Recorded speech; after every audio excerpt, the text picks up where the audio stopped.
নমস্কাৰ। এই সময়ত পেঞ্চনাৰ সকলৰ বাবে শেহতীয়াকৈ কেন্দ্ৰৰ পৰা এটা প্ৰেছ ৰিলিজ হৈছে আৰু আপোনালোকৰ সন্মুখত মই দেখুৱাবলৈ যত্ন কৰিছোঁ ৰিলিজ হোৱাৰ টাইমটো আপোনালোকে মন কৰিব।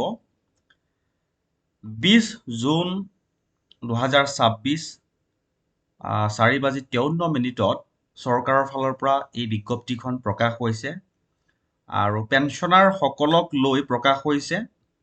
Ministry of personnel public grievances and pension ডিপাৰ্টমেণ্টৰ পৰা এই প্ৰেছ ৰিলিজখন প্ৰকাশ কৰিছে আৰু আজিৰ এই ভিডিঅ'টোৰ জৰিয়তে এই প্ৰেছ ৰিলিজখনৰ ভিতৰত পেঞ্চনাৰ সকলৰ বাবে কি গুৰুত্বপূৰ্ণ ইনফৰমেশ্যন সামৰি প্ৰকাশ কৰিছে তেওঁলোকে সকলো সবিশেষ আপোনালোকক জনাবলৈ চেষ্টা কৰিম। কাৰণ শেহতীয়াকৈ আজিৰ এই সময়ত পেঞ্চনাৰসকলৰ বাবে কেইবাটাও দৰকাৰী ইনফৰমেশ্যন সামৰি প্ৰেছ ৰিলিজখন প্ৰকাশ কৰিছে আৰু আপোনালোকক জনাবলৈ লৈ আছোঁ। চাওক যে আজিৰ এই ইনফৰমেশ্যনটোত বিশেষকৈ পেঞ্চনাৰসকলৰ কাৰণে যি চৰকাৰে ভৱিষ্য নামৰ যি পৰ্টেলটো লঞ্চ কৰিছে তাৰ বিষয়ে আমি জানিবলৈ চেষ্টা কৰিম। কাৰণ ভৱিষ্য কি হয়, কেনেকৈ কাম কৰে আৰু এই ভৱিষ্য পৰ্টেলটোৰ দ্বাৰা পেঞ্চনাৰসকলৰ কি লাভ হৈছে বৰ্তমান সময়ত আৰু পেঞ্চনাৰসকলে ফৰ্ম 6A কেনেকৈ জমা দিব লাগিব সকলো সবিশেষ জানিবলৈ চেষ্টা কৰিম। ইয়াতে উল্লেখ কৰা হৈছে যে government of India ministry of personnel public grievances and পেঞ্চনৰ অধীনস্থ department of pension and pensioners ৱেলফেয়াৰে আৰম্ভ কৰিছিল এটা চেণ্ট্ৰেলাইজ পেঞ্চন প্ৰচেছিং ছফ্টৱেৰ যাৰ নাম দিয়া হৈছিল ভৱিষ্য। আৰু এই ছফ্টৱেৰটো হৈছে ইণ্টিগ্ৰেটেড অনলাইন পেঞ্চন ছিষ্টেম, যিয়ে পেঞ্চন চেংচনৰ পৰা পে'মেণ্ট পোৱালৈকে সম্পূৰ্ণ প্ৰচেছসমূহ ডিজিটেলাইজ কৰিছে। পেঞ্চনাৰসকলে নিজৰ পেঞ্চনৰ প্ৰক্ৰিয়াটো কোন ষ্টেপত আগবাঢ়ি আছে তেওঁ সম্পূৰ্ণ ট্ৰেক কৰিব পাৰিব আৰু এটা ভাল ইনফৰমেশ্যন বুলি ক'ব পাৰি। কিন্তু ভৱিষ্য যেতিয়া আহিছে ইয়াৰ আগলৈকে পেঞ্চনাৰসকলে যথেষ্ট কষ্ট পাবলগীয়া হৈছিলে, অফিচে ঘূৰি থাকিবলগীয়া হৈছিলে, পেঞ্চন প্ৰচেছত ডিলে হৈছিলে, ক্লিয়াৰিকেল ইৰৰ আহিছিলে, ফাইল মুভমেণ্ট হেৰেছমেণ্ট হৈছিলে, ফিনেন্সিয়েল বহু লছ হৈছিলে।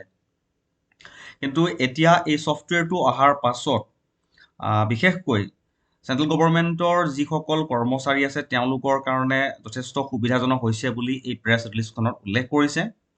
কাৰণ 99টা এই ছফ্টৱেৰটোৱে 99টা ডিপাৰ্টমেণ্ট আৰু মিনিষ্ট্ৰী সামৰি লৈছে, 1041টা অফিচ ইনক্লুড কৰা হৈছে আৰু 9765জন DDO এই পৰ্টেলে সামৰি লৈছে, অৰ্থাৎ ড্ৰয়িং এণ্ড ডিছবাৰ্জিং অফিচাৰক এই পৰ্টেলে সামৰি লৈছে।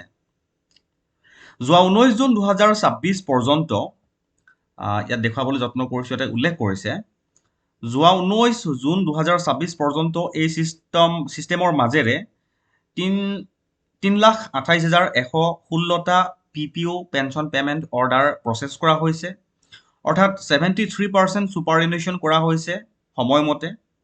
ইন ছাৰ্ভিচ ডেথৰ ক্ষেত্ৰত প্ৰায় 69 ফেমিলি পেঞ্চন 6 মাহৰ ভিতৰত আদায় দিয়া হৈছে, অৰ্থাৎ ক্লিয়াৰ কৰা হৈছে। গোটেইখিনি ছিষ্টেম অনলাইন হৈ যোৱাৰ পাছত এইটো এটা খুবেই ভাল ছিষ্টেম হৈছে বুলি চৰকাৰে বৰ্তমান সময়ত প্ৰকাশ কৰিছে।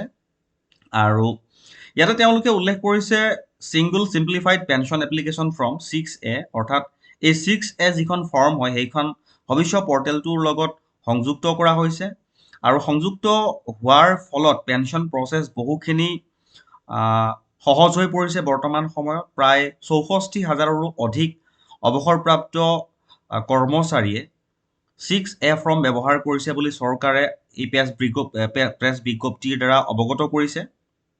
আৰু এতিয়া সকলোতকৈ এটা গুৰুত্বপূৰ্ণ ইনফৰমেশ্যন হ'ল যে ভৱিষ্য যিটো ছফ্টৱেৰ হয় সেই ছফ্টৱেৰটোক এতিয়া CGHS অৰ্থাৎ চেণ্ট্ৰেল গভৰ্ণমেণ্ট হেল্থ স্কিমৰ সৈতেও ইণ্টিগ্ৰেট কৰা হৈছে। ইয়াৰ ফলত যিসকল এমপ্লয়িজ আছে, ৰিটায়াৰমেণ্ট হোৱা এমপ্লয়িজ বা অৱসৰপ্ৰাপ্ত কৰ্মচাৰী আছে বা পেঞ্চনাৰ আছে, তেওঁলোকৰ ৰিটায়াৰমেণ্টৰ প্ৰথম দিনৰ পৰাই মেডিকেল কভাৰেজ লাভ কৰিব। ইয়াৰ উপৰিও 11টা বেংকৰ সৈতে ইণ্টিগ্ৰেশ্যন কৰা হৈছে আৰু যিয়ে প্ৰায় 92% পেঞ্চনাৰক ইতিমধ্যে কভাৰ কৰিছে বুলি উল্লেখ কৰিছে। আৰু এই ভৱিষ্যত যিটো পৰ্টেল হয় এই পৰ্টেলৰ দ্বাৰাই পেঞ্চনাৰসকলে ঘৰতে বহি পেঞ্চন শ্লিপ লাভ কৰিব, ইনকম টেক্স চাৰ্টিফিকেট লাভ কৰিবলৈ সক্ষম হ'ব, লগতে ডিজিটেল লাইফ চাৰ্টিফিকেট ষ্টেটাছ ডিউ আৰু ড্ৰন ষ্টেটমেণ্টটো সেই ছফ্টৱেৰৰ পৰা তেওঁলোকে ল'ব পাৰিব। আৰু এক কথাত ক'বলৈ গ'লে চৰকাৰে যি প্ৰেছ বিজ্ঞপ্তিৰ জৰিয়তে জনাইছে যে ভৱিষ্যত পৰ্টেলটোৰ জৰিয়তে চৰকাৰে বহুখিনি পেঞ্চনাৰসকলৰ লাইফষ্টাইল সহজ কৰাৰ লগতে ছিষ্টেমটোকো ফাষ্ট, ট্ৰান্সপাৰেণ্ট আৰু এফিচিয়েণ্ট কৰি তুলিছে।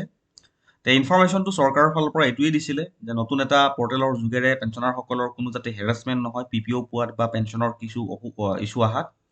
এটা গুৰুত্বপূৰ্ণ ইনফৰমেশ্যন পালোঁ পেঞ্চনাৰসকলৰ হৈ যি চৰকাৰে শেহতীয়াকৈ প্ৰকাশ কৰিছিলে, জনাবলৈ যত্ন কৰিলোঁ। যদি ইনফৰমেশ্যনটো ভাল লাগিছে বা আগলৈকো যদি এনেকুৱা কিছুমান গুৰুত্বপূৰ্ণ ইনফৰমেশ্যন আপোনালোকে পাই থাকিবলৈ বিচাৰে তেনেহ'লে আমাৰ পেজটো ফ'ল' কৰি দিব আৰু চেনেলটো ছাবস্ক্ৰাইব কৰি যাবলৈ নাপাহৰিব।